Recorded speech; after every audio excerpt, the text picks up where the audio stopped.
Section 2. You'll hear an introduction about how to make a resume and apply for a job. First, you have some time to look at questions 11 to 17.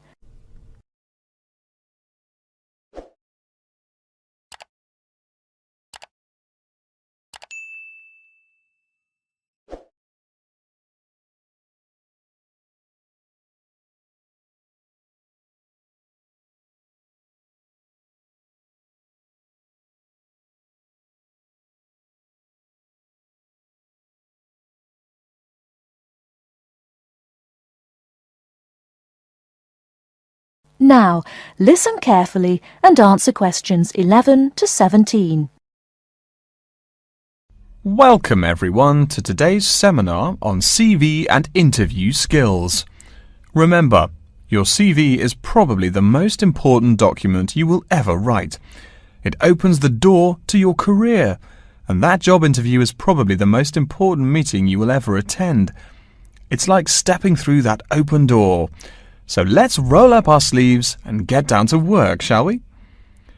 First of all, I cannot possibly tell you everything you need to know about writing a resume in the time we have. But let me tell you that there are dozens of great websites on the internet. These will give you all the suggestions you need. If you look at the paper I gave you, you will see a list of the dozen most popular sites. I can mention a couple of important points, however. One is that your CV or resume should not be too long. A page is about right. Why? HR departments do not have the time to read long documents. Too many people are sending too many CVs. After all, the economic crisis of 2008 is still very much alive. Everyone needs a job now. No matter how short you make that resume, though, you do not want to forget to tell HR how to contact your references. References are people who will give you a recommendation for a job. That's usually an ex-boss or a professor who knows you well. Do not use relatives. I don't care how much your mum loves you. Also, when you send that CV, be sure to include a typed cover letter. A cover letter is a letter where you basically are asking for a job. It's like introducing yourself. Make it brief. The real information about you is on that CV of yours, and please make sure the letter is typed. It doesn't matter if your handwriting is beautiful or not. Companies only read typed letters. Another point about CVs is you should try to have an attractive layout. Maybe use different type fonts or colours to highlight information. Some people include a photo. You can find dozens of examples on the internet. Whatever layout you decide to use, however, avoid all spelling and grammar errors.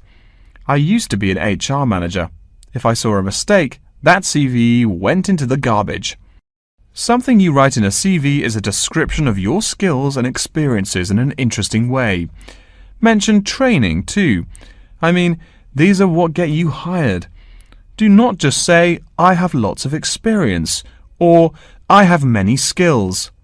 Tell that boss what you did, for what company, and when. Better, tell him how well you did it. Don't just say, I sold houses. Say, I sold £2 million worth of houses in my first year. That is, say something to make the person reading excited and curious. Finally, speaking of CVs, it's sad, but some people actually forget to provide a contact number. That's pretty silly. You wrote a great CV, you have HR dying to meet you, and they don't know how. You forgot your phone number. Oh sure, if you apply online they have your email address, but you just showed them you're forgetful. Why are they going to want to talk to you after that?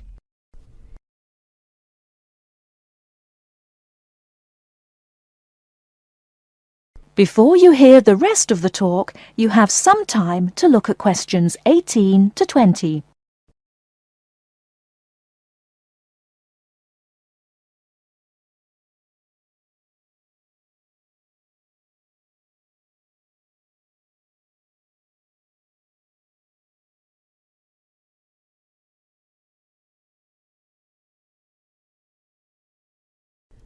Now listen and answer questions 18 to 20. Alright, moving on to the actual interview. I'll go over what you need to know by the end of it and what you can discuss and negotiate on later once it looks like you'll be offered the job. First, there's working hours. It's not that necessary to hammer out the hours off the bat, especially since it's easy to come off as lazy when the first thing you bring up is how much you're going to have to work. You can also find out more about possible promotions later on. It is important, however, to get a feel for how much you'll be paid. You should make sure the salary range is commensurate with what you're worth, and if you're not, you can move on to better opportunities. Being sure you're going to make what you want to live on is much more important than issues like your pension. You're all so young that your pension is not going to matter for quite a long time. You should find out about what skills you must know for the job and what they'll teach you. In addition, if the company will provide training, you should find out how long the training period is and whether it is paid. Beware of any jobs that want you to train for a long time without appropriate compensation. Speaking of compensation, find out about holidays as well. Do you get paid vacation time? Are you allowed to take personal days? Do you have to work on national holidays?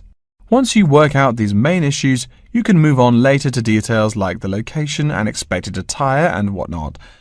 Wow, that's a lot of information. Let's take a break so you can think everything over and ask any questions you may have. Don't hesitate to come and see me if you need any clarification on all this stuff. That is the end of section 2. You now have half a minute to check your answers.